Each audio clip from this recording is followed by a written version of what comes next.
Okay, so this last week of class, I'm going to briefly introduce you to topics in data science.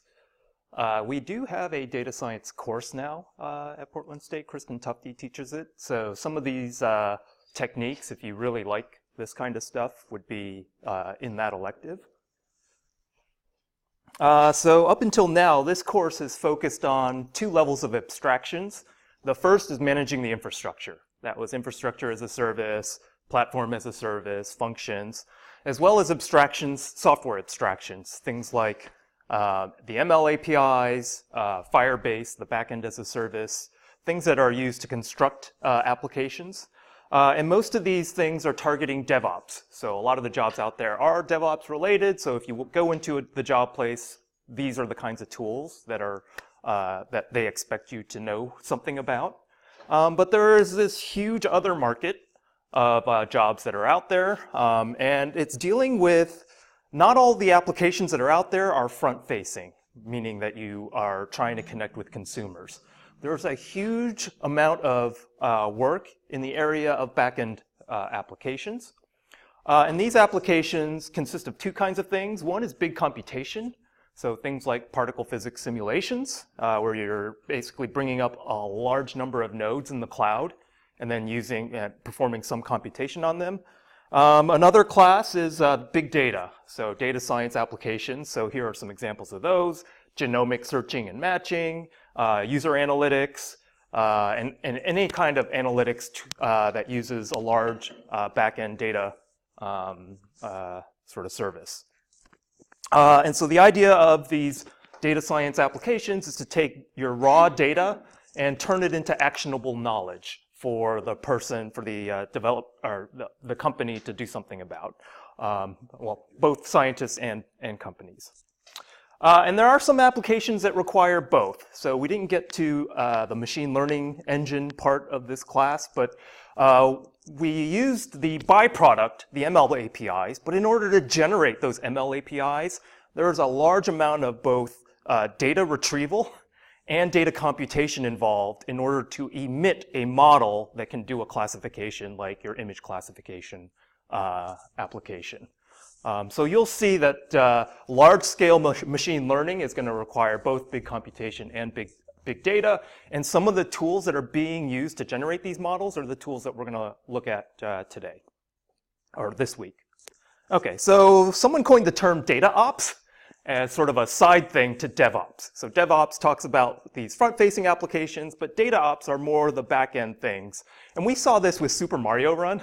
Like, you see all of the front-facing app stuff, the game stuff, but in the back-end, they're using all sorts of data flow, BigQuery, and these sorts of things to do the user analytics. So that's more data ops on the other side of that. And in order to do this kind of computation, it requires new programming models, new abstractions, new algorithms, because this was not an operation that we had been doing a decade ago. So that's the idea here. And I'm just going to take a quick tour over some of these things. We're going to talk a little bit about the data processing that's going on. How do you bring to bear a large amount of compute power on solving a particular problem? That's today. And then if you have an application that generates a ton of data, how do you get that into a back-end system where you can then use that to generate actionable knowledge? And that's where the data warehouses and the data notebooks come into play. So we're going to talk about data processing. And I'm going to bring you back again to World Wide Web and search. So the internet introduced basically a new challenge to computing in the form of the search engine. And for the first time, you had this web crawler application that needed petascale. Massive amount of data, and then a search operation that requires you to compute on all of that data to generate search results that are actually accurate, that are usable. And so the requirement is that this has to be done efficiently. Every day, Google has to go and index or retrieve a whole bunch of data off of the internet, and then every day it has to regenerate the indices so that the search results are kept up to date. And so in the previous lecture, in the storage lecture, we talked about how they developed the Google file system in order to store a petascale amount of data. So that was this. but we didn't talk about how they actually generated the indices. How did they do the hard part, which is build the index for us to search, for all the users to search. And so they did so using something called MapReduce. This is an algorithm that Google developed in order to get this thing done in a parallel manner. So being able to take this problem, map it onto tens of thousands of nodes in parallel, and then be able to generate a result that they could then use in their, on their website. And so you need this efficient data parallel computation, and the abstraction for doing so didn't exist in the early 2000s, or the late 90s when this was happening. Okay, so what is MapReduce? It's a programming model for processing large data sets with a parallel distributed algorithm on a cluster. And so basically what's happening is that you have a big batch of data, all of the web pages that you want to build an index for, and then you send it to MapReduce, and MapReduce will emit a single search index or multiple indices for you to implement the search functionality with that. So the users in MapReduce specify the computation in 2 steps, and I think all of you have taken 320. So this will be familiar. The first step is the map, and there's a reason why it's called map in Haskell and in other languages. The map says apply this function across the entire collection in an independent way. So this is a parallel map, parallel function application to a bunch of data. And then that's followed by reduce, where you take the results of the map and then you aggregate it all together, and then you reduce it down to something that's consumable. In some of the programming languages, you'll do a map or a lambda, followed by a fold or a filter. These are all equivalent. The mapping, and then the filter is the fold or the reduce. Other questions about that? Hopefully you liked 320, otherwise you're not going to really like the rest of this because it's all functional programming, which is good, which is why 320 is very useful, but this is not the way I think usually, so this can be hard. Sometimes there's a shuffle thrown in, where as part of the map, sometimes the map is going to generate different kinds of data that you would then need to shuffle in order to sort out the output of this map so that it can then be reduced. So there is a shuffle in there sometimes that gets thrown in. Okay, and in order to implement this, there is a runtime system that Google developed, and what this runtime system does is based on the map, it'll instantiate a whole bunch of compute clusters to take that job and distribute it in a parallel way to all of the nodes in your cluster. And so this is the description of it. They were actually doing this a long time before 2008, but I think for archival purposes, they were like, okay, maybe we should document it and let people know. And so this is the paper in 2008 that talks about that. But they had been doing this for a long time. I think it was, in the early 2000s. Yahoo re-implemented the MapReduce system, and then they open sourced it as Hadoop. And so Apache is the organization that manages Hadoop, but all of this code is open sourced, and you can run this in your own clusters if you'd like. Okay, so some examples of using MapReduce. So on Google, you can do the word count and word search, text indexing. You can use it on AdWords generations, PageRank, which is their search ranking algorithm. You can use this to get your site demographics, where the map could be done on all of your users, and then you could do a reduce function that would collect particular kinds of analytics on them. Financial analytics, so all of these different computations are examples that use MapReduce. Okay, so this is a picture of what it looks like. There is a mapping step which is going to do 2 things. It's going to replicate the input if it needs to replicate it, or it's going to partition the input so that every node can get a different subsection of the input. So sometimes you would need to replicate it, but sometimes it's just partitioning a large input space. And then as the next step of the map is to distribute the workload across multiple machines. So if you have 10,000 machines that you can run the map on, it would try and evenly distribute the workload across all 10,000. If you only have 5, it will automatically adapt the workload to just run on 5. So it scales up based on the number of computational resources that you have. The next part, so this is a picture of that. You take the input data, you run a bunch of functions on it in parallel. And then the next part is the shuffle. So the output of different maps might need to be shuffled in order to get to the appropriate reduce. And that's what this intermediate step is. And then finally, the reduce is going to do an aggregation, a summarization, a filter, or a transform. And there are any number of operations you could do to consume the result. And then finally, the output data is emitted. Okay, so here's an example using a word count on a large replicated corpus of books. I think on the code labs, they use Shakespeare's completed works, and they run a MapReduce computation on that, doing word counts in the code labs. So this is what it looks like. I have a bunch of books, and then I want to do a word count of all the occurrences of vampire in each one of these books. And so I map different books out to different compute engine nodes. They do the counting, and then eventually I aggregate all the results of that. And then I can answer this one question: how many times does the word vampire appear in the Twilight Saga? So that, yeah, this is a little dated. I lifted these figures from late 2000s, so when I think it was, yeah, that's when the Twilight series was about. Okay, so that's vampire, but what about the other words? What about werewolf and human? And so typically what's done, and when you're building a search index, when you do the map, you're not just looking for vampire, you're looking for all of the common search terms that people would send in.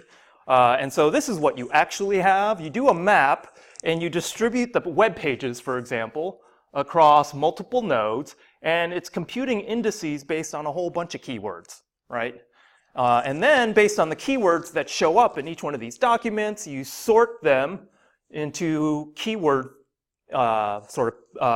by keyword. So in this case, this is the vampire keyword index, werewolf, and human. And then with this, you can build an index so that when someone searches for vampire, now I know all of the different places that vampire shows up in the search results. So that's the idea of MapReduce. Questions about this? This is just a word count example, but they're all similar.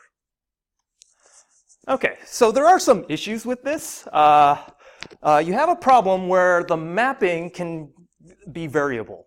Like, you don't know a priori how to do the mapping in a way that you can get it done most efficiently. Like, so what happens if the book that you give, I mean, for books it's easier, but what happens if the computation you give to the top person takes twice as long as the computation you give to the bottom?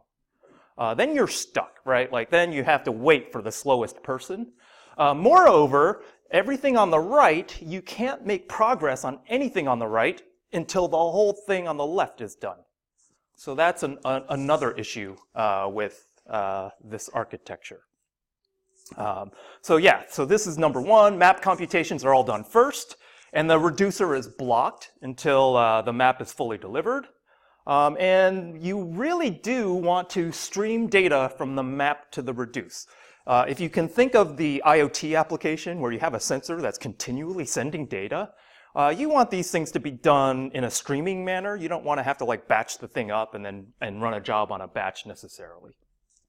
The other thing is that the size of the data set is tied to the size of the compute node that you have allocated. So in this case, I have 3 nodes. This thing can only handle the amount of data in a batch that fits its disk, right? So you have to send that whole corpus that you want this particular node to process all in one and then have it stored. So there's no, again, this is a result of doing a batch kind of operation on the map, okay? So the batch processing model gives you this sort of bottleneck where the input data is limited. Okay. Another drawback is that in this computation, the input is mapped out and then reduced and then stored before it can then, if there are multiple MapReduce functions that you need to have done, then that whole job has to be, the MapReduce and the storage has to happen before you can then remap and then re-reduce and then restore.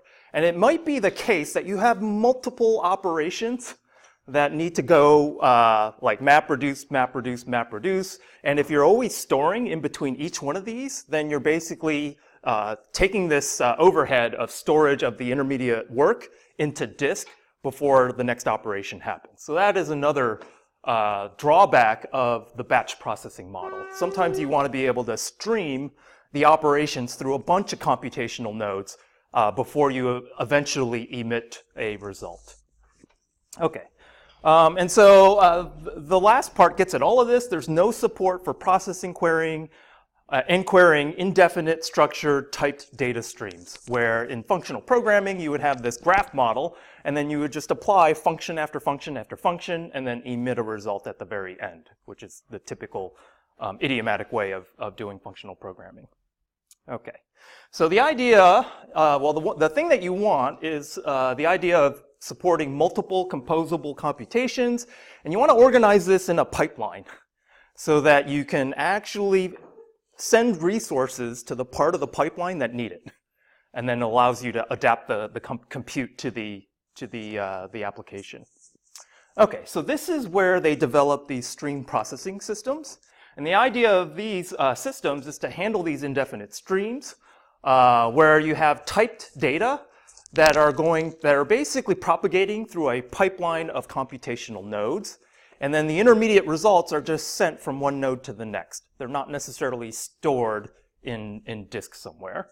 And so the programming in this model is done via a graph construction, where the nodes of a graph are the functions that you want to apply to the data that's coming in.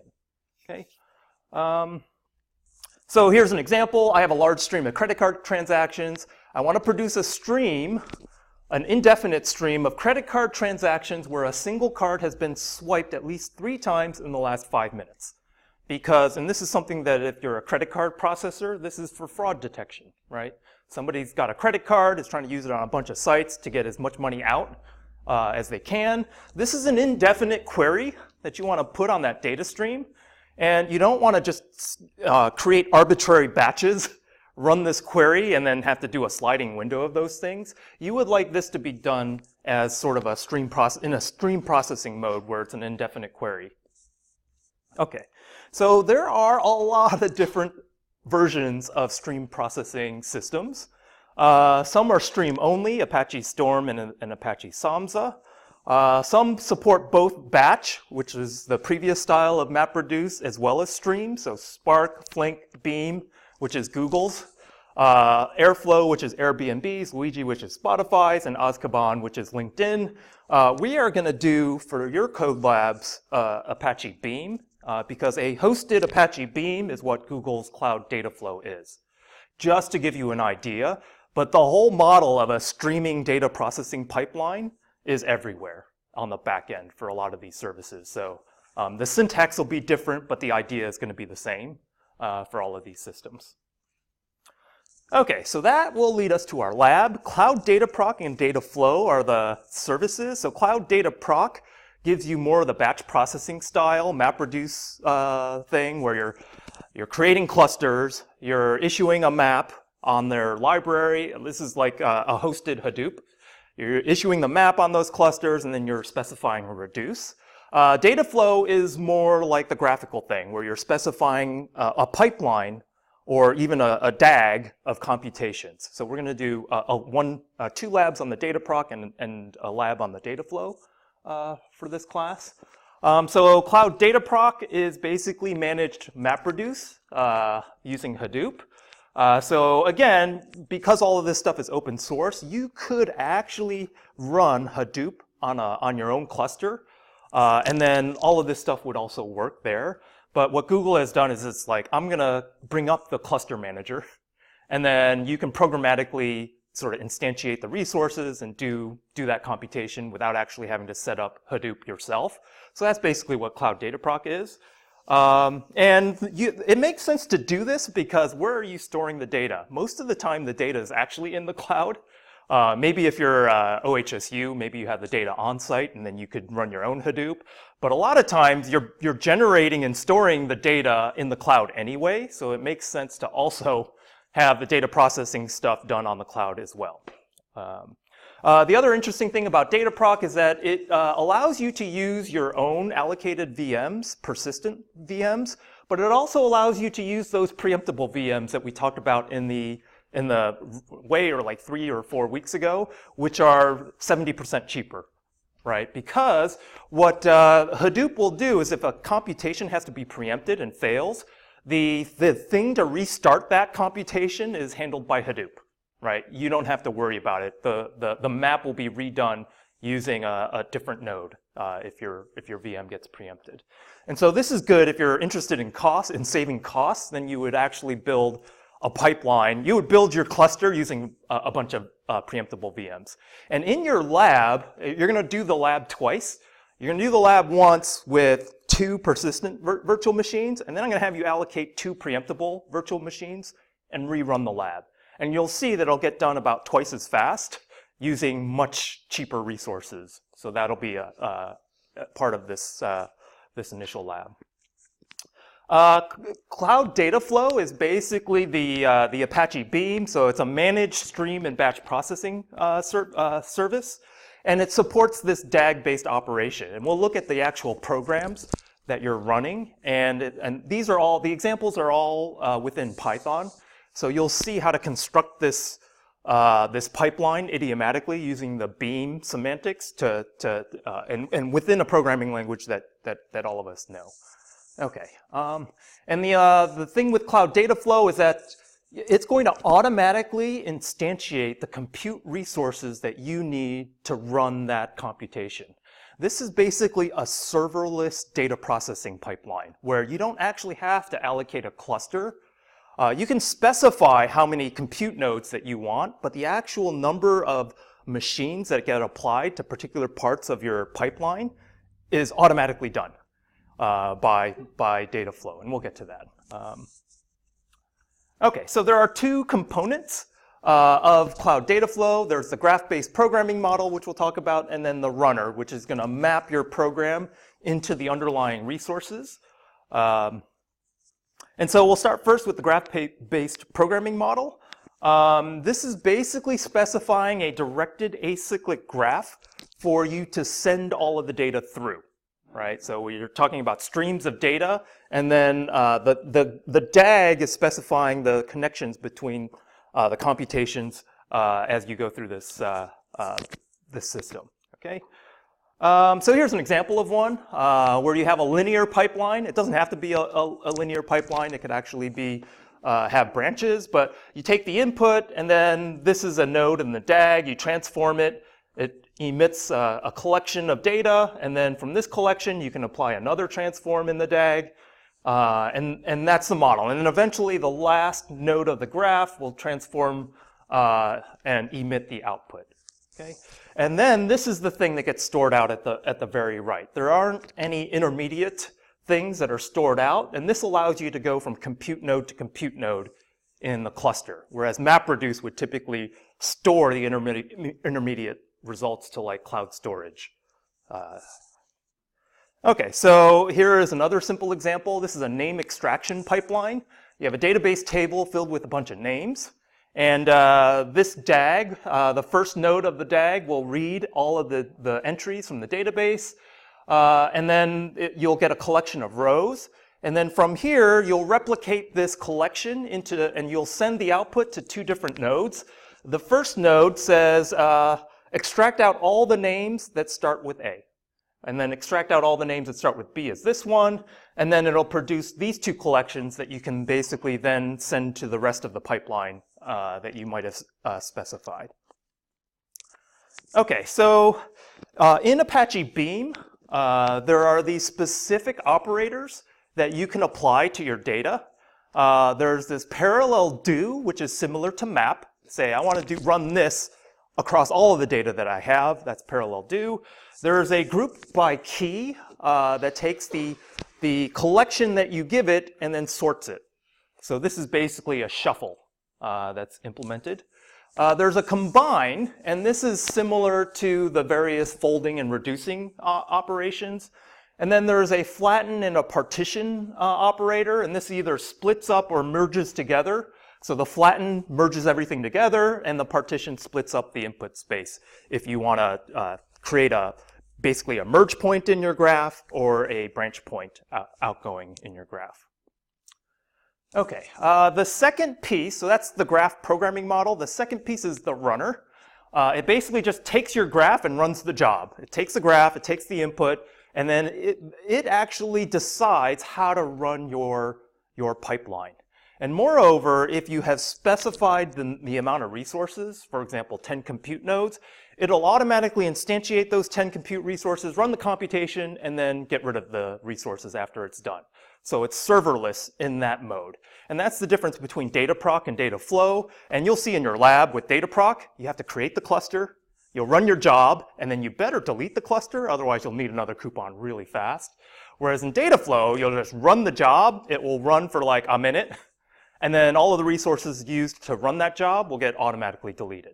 So again, this is sort of like you see the evolution from infrastructure as a service to serverless. That's the idea here, where DataProc, you're actually allocating the cluster and then deleting it versus having it do it for you. Okay. What? I made that mistake in my other class. Oh, not deleting the, yeah. So yeah, I know now is the time of the quarter where I'm issuing tons of coupons. So yeah, for this one in particular, when you do that map reduce one, just make sure you delete that cluster after you're done. Yeah. Okay, here is a picture of what it looks like and all the different systems that it. So one of the things that DataFlow does, it does rely on some of these runtime systems. So it interoperates with all of these. These are all cluster management pieces of software. And so the DataFlow stuff is basically a programming model that will automatically bring up whatever resources it needs to run the thing. So a lot of people have pre-installed some of this stuff on the back end. So whether or not you run the pipeline using clusters that you already have, running Flink and Spark, you could also, with the same graph, run this thing locally. And this will be part of your code lab. Like, what is your runner? The runner could be Flink, the runner could be Spark, it could be a local pipeline that there's only a single CPU to run it. And that's the flexibility of doing this. You sort of decouple the thing that's running your stuff from the way you program the data transformation. This is where programmers want to be, and then this is abstracted out in a serverless fashion, is the idea. Okay. I think I will skip that.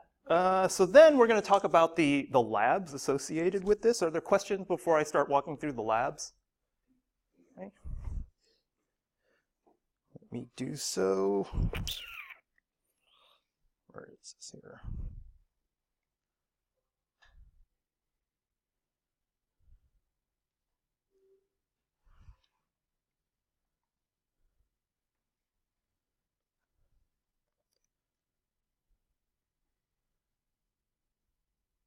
Whoa.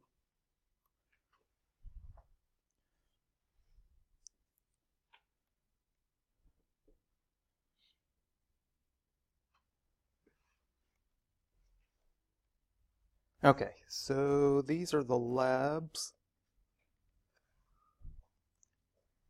So the first one is a MapReduce lab where you calculate pi via massively parallel dart throwing. There are two ways that I want you to run this lab. One is through the command line interface from Cloud Shell, which you should be very familiar with. And then another way is through the web UI. So the first thing is the computation that you'll be running.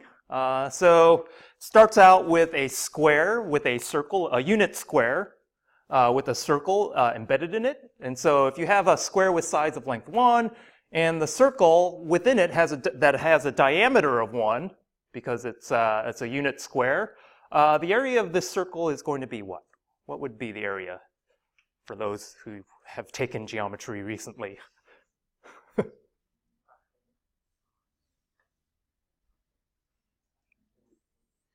Was it? I heard something. Pi over 4. So yeah, so this is the area, pi r squared, and the radius is a half a unit, right? Because this thing is a unit, so then the radius is half. So pi over 4 is this area.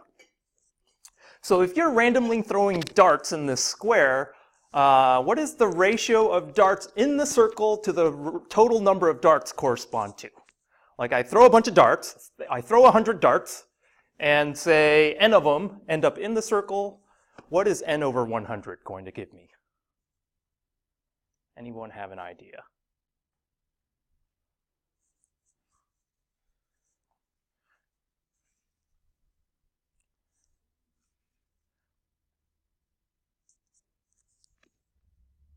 Yes. And what would that actual value be? Yeah. 2 pi r. So that's the circumference, but the ratio of darts in the circle versus the total number would be, what would that represent? Area of the circle, which is what? Pi over 4. So this is, the ratio of the areas will be the ratio of the darts in the square versus the total number of darts, okay? So then, what is the expression as a function of darts that approximates pi? Right, I have a whole bunch of dart throwing going on. I know the number of darts I'm going to throw, and I know the number of darts that are going to land inside. What is my estimate of pi going to be? Because now I know this ratio is going to give me pi over 4. So what do I need to do with this computation? I'm going to map this out to, I don't know, a bunch of workers to run this simulation.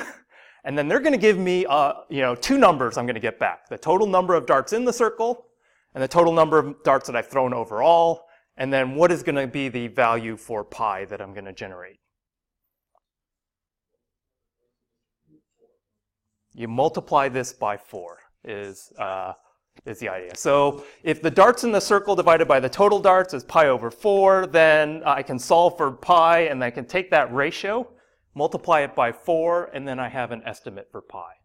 So this is the computation that you're going to do. You're going to allocate a bunch of workers to throw darts randomly, and then your reduce is going to count up these two values.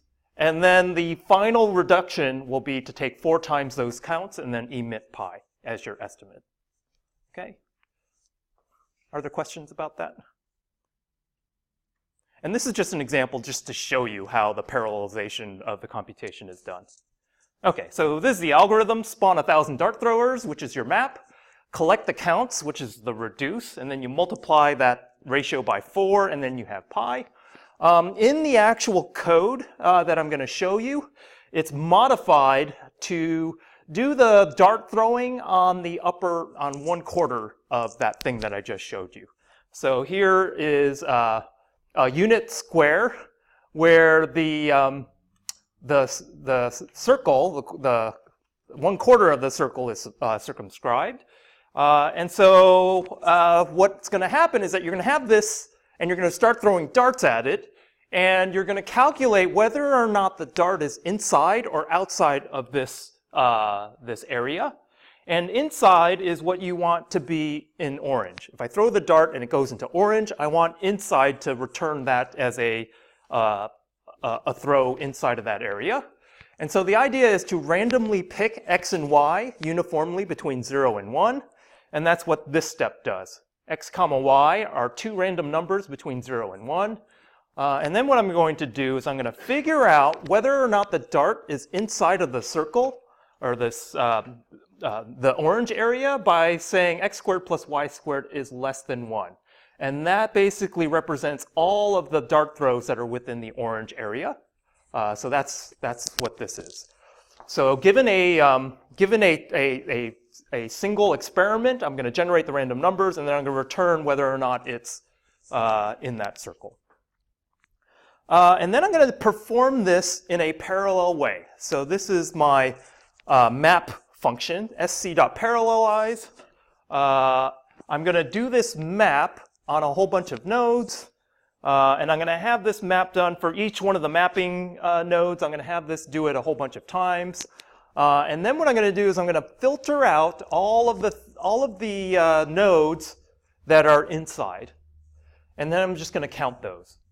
And then while I'm doing this, I'm going to keep track of the total number of darts that I throw, which is the num samples number. Okay?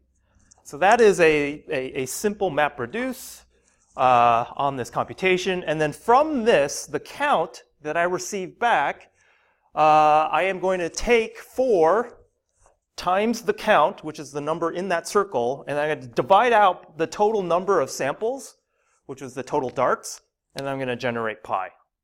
Okay? So that's the entire computation. We're just going to use DataProc to do this across a large number of nodes. Okay. Okay, so the first thing is to do this in the CLI. So you enable DataProc on your project. You set the compute, because you're going to instantiate a cluster. You're going to specify you want the cluster to be in US West 1B. You're going to give the cluster a name. And then you're going to create this cluster. So this is the creation command. And if you get quota errors on your cluster, you can specify specific machines that you want instantiated to bypass that. And then when you've done this creation, you'll see that this cluster is now on Compute Engine. You have a master node, which is running the hosted Hadoop. And then you have the worker nodes that are going to run the computation. And then you can specify 1,000 workers. And then that's what this is. You're going to submit a job to this cluster. And then this is the program that you're going to run, and this is a Java version of the exact same computation I just showed you in Python. And then you're going to say, this is where my code is. I want 1,000 workers, and then I'll basically redirect all the output into a file. So when you launch this, it's actually going to do the dart throwing. And then when you're done, note the time. So this is going to take a little while. But note the time, because you have 2 nodes doing the dart throwing, and it'll take a certain amount of time. And then you'll see that the result is pi is pretty close to that thing, and then show the estimate for pi. And then what I want you to do is to go into the master node and then see the number of workers that you have. And then in the CLI, I want you to add 2 preemptible workers to your cluster. So when you do this and then you list the VMs in Compute Engine, you'll see these 2 are the preemptible nodes.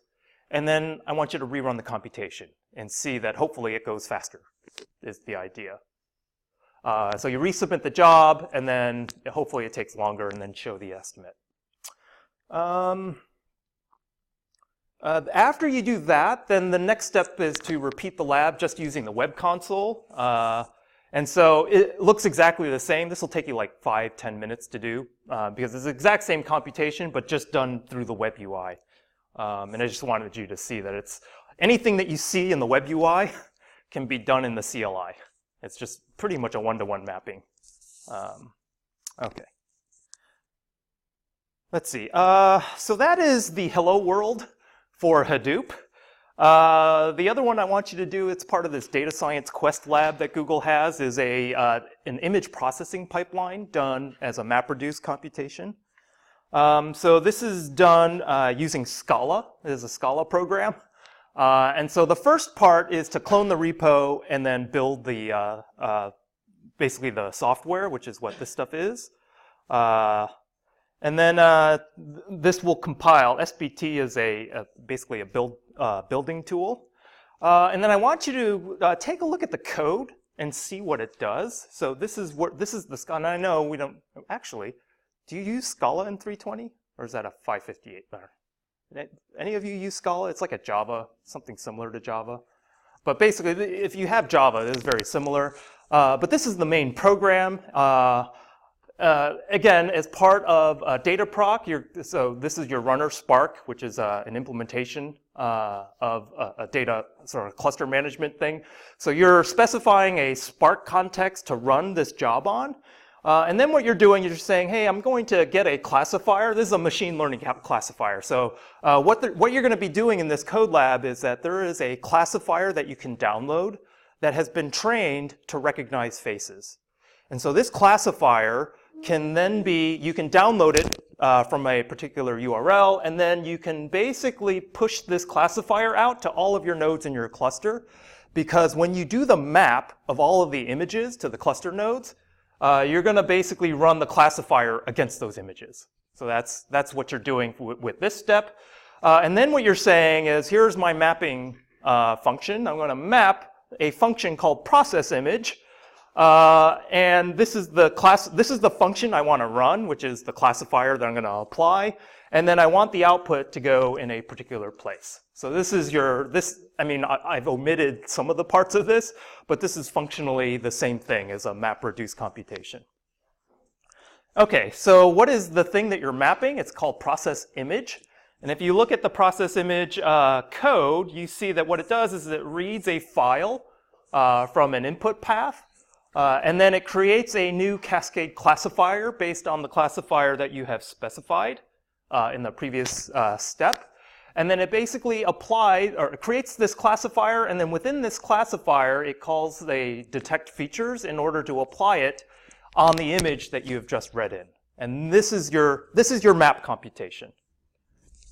And then the next thing is to then call detect features, and detect features will basically create a vector of rectangles, is what this does. It will clone the image to get it in memory.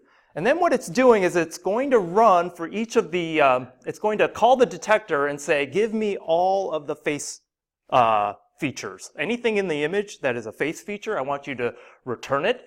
And then this loop will basically draw a green box around each of the features that gets returned from this detection up here. And so that's what's happening in the Scala code. And I just wanted to walk through this because if you just run the thing and you'll get the result, but you won't see the map and the reduce computation in the code, which is why I wanted to show this to you. Okay, so then this is the mechanics of actually doing the job, creating the buckets, getting the workload. So in this images directory, you're gonna download 3 images. So this is what you're gonna map the computation on these 3 images, and then it's gonna emit the output. So you're going to create your cluster. You're going to download the classifier. So this is basically it's like a very primitive machine learning model that they've supplied for you to do the face detection. And you'll see that I think this is 1 megabyte. So it's very crude. The model that you're actually applying is very crude, but this is the kind of model that you would apply on a phone, for example. Like if you don't have the back end large-scale computational resources to build a full feature model, then you would do a stripped-down one for stuff like phone. So like if you're using your phone and trying to get bounding boxes on faces, you might use a very tiny model like this one is using. Okay, then you run the job specifying all the paths, and then it's going to do the map and the reduce function. I want you to show the job running in the UI. And to see and you can use the same cluster as you were using before. And then you can just show the output of the thing running. And then download and go to the output directory, and then you can see the results of applying the classifier on these 3 images. And then I'll have you try on the Cloud Vision page, try the Vision API using the exact same workload. And then you can see this is a full-scale model that's being applied to that image, whereas these are the primitive ones for the 1 megabyte model that you download in the lab, just to see the differences between the two. Okay, and then delete the cluster, delete the storage bucket, delete Cloud DataProc. Oh yeah, this is a staging directory that you create. Okay, are there questions about DataProc? And the last thing is the Dataflow lab. So the second Dataflow lab got nuked. If you saw the messages, I could not figure out how to get that thing to work. So there'll only be one, and it's the hello world of Dataflow. So they're going to do 2 things. You're going to run a pipeline that does a simple grep, and then you're going to run a pipeline that calculates how popular certain Java packages are in source code. So these are the 2 things. I am going to show you with the, or we're going to show you with this lab how to take the exact same Beam pipeline and run it locally on a single machine, and then how you take that pipeline and then map it into this sort of serverless data computation backend, where it does a distributed version of the of executing that pipeline. So there are two programs here. They're very similar. There's the grep.py, which is a local pipeline, and then there's a grepc.py, which is the pipeline mapped into a data flow backend. So the first step is to check out the code into the lab directory, cd into it, and then install the packages. And then what you do is you enable all the APIs. We're going to use all of this stuff. Most of this stuff has actually been enabled already. Maybe not PubSub, but that'll be there as well. And then make sure that they're all enabled. This is the code that you're going to run in this pipeline. And you can see when I talked about the graph-based model of programming, this is it right here. And this is a pipeline that says take the data, run get Java, and then the output of that goes to grep, and then the output of that goes to write. So this is your pipeline right here in Python. And this is modified Python, so there's some syntax here that you probably have never seen before in Python. But it's very simple. You have this function. So in here, you're going to use, so Beam has several primitives that it supports natively. So read from text and write to text. These are functions that are like libraries that Beam implements. But you're going to actually want to put your own code into this pipeline, right? That's the whole point. And so here is the middle transformation is doing a mapping where you're going to say for every line that I get from the previous step, I want you to run my grep. And this is the function that I supply as part of my code.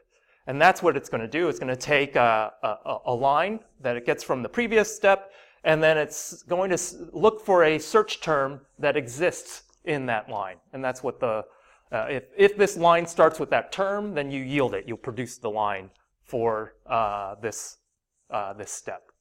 Okay? And then there's an input and an output that's specified in order to get the data to the pipeline and then back out of the pipeline. And that's what the other two parameters are. So that's it, right? I can program that transformation, and if I have a massive amount of data, then it's sitting there on the back end instantiating all the resources I need to get this thing done quickly. Okay, so the first thing is to run this. This only works for a local pipeline, as it turns out. You have to tweak it a little bit to run in the cloud. So you run it locally, and then you see the output that it produces. And all of this stuff is, if you look at this is all done in the local file system. That's why this is this can only be run locally.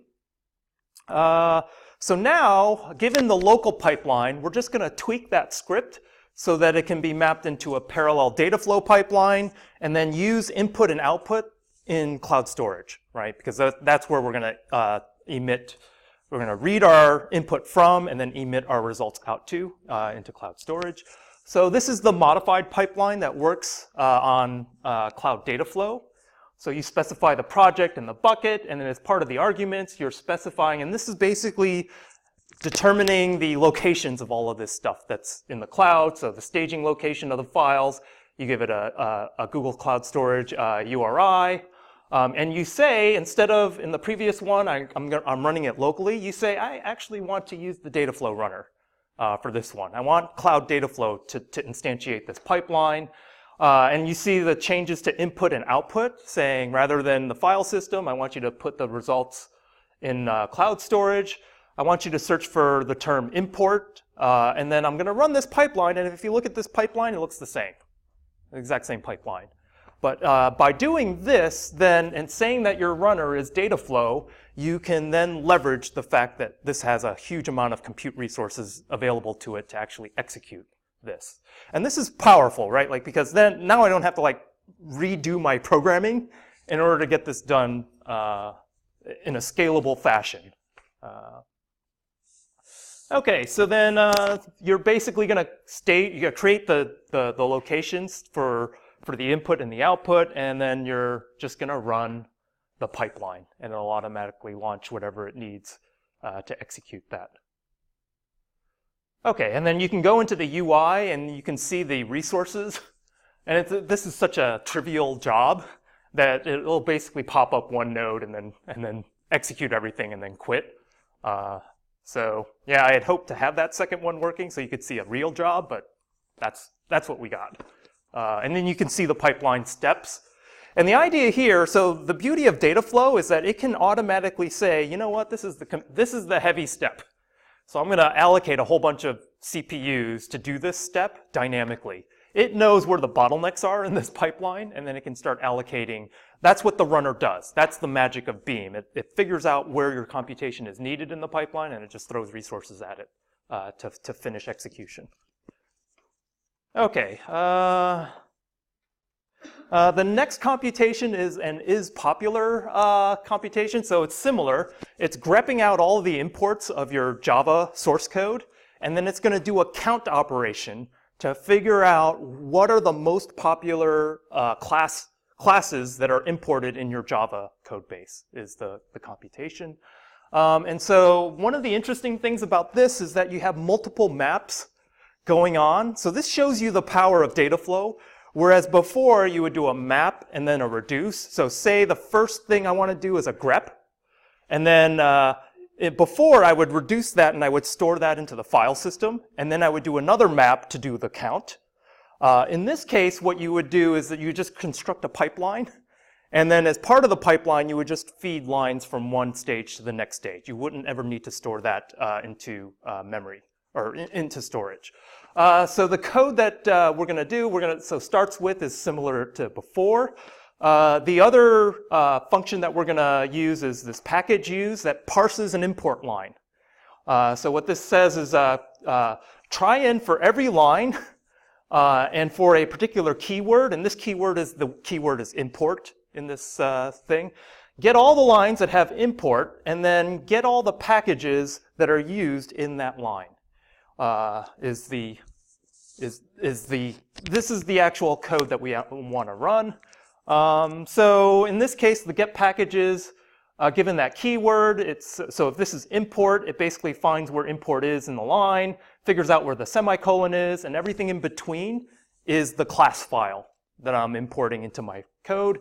The thing is that class file has multiple parts to it. There's a hierarchy. And this thing wants to count all the sub-packages. So in this case, if you give it com.example.appname.library, it's going to give you com.example, com.example.appname, etc. And that's what this split package name is going to do.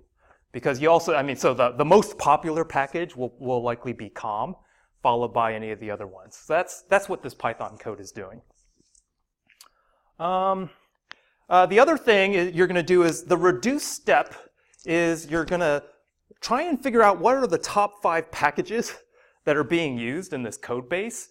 And so eventually you're going to do you're going to blow up the imports. You're going to get all of the package names and all the occurrences across all of the source files in your tree. And then the result step is to take the top 5, is to do a count, and then to take the top 5 counts and then emit that. So that's the reduce operation. And that's done by this by value. So this is the thing that's going to determine which one occurs more than another. And we'll see how this is applied in the pipeline. And so this is the pipeline. So if you go into the file that implements the Beam pipeline, you'll see similar. You'll see an input staging area. You'll see an output area. We're going to look for import, the keyword. And then this is our pipeline. So the first thing is to get all the Java files. So I have, from the input, I have all the names of the Java files in my tree. And the first thing is to get all of the data into my pipeline. All of the lines of code go to the first step. And then the next step of the pipeline is to get all the imports. So if it starts with the word import, I'm going to emit that line in my pipeline. Then, now I have a bunch of lines that start with import. The next part of my pipeline is to figure out the packages that are used in that line. So that package use is going to invoke that get packages, that second computation. And so this is another mapping function. And then this is going to go to a combine per key. So this is a shuffle that's going to happen. Because now I'm going to have all of these lines that say import, that has all the package names. Now I need to sort those and then combine all of those based on the key that they're being used. So this is giving you the frequency of each of those package names.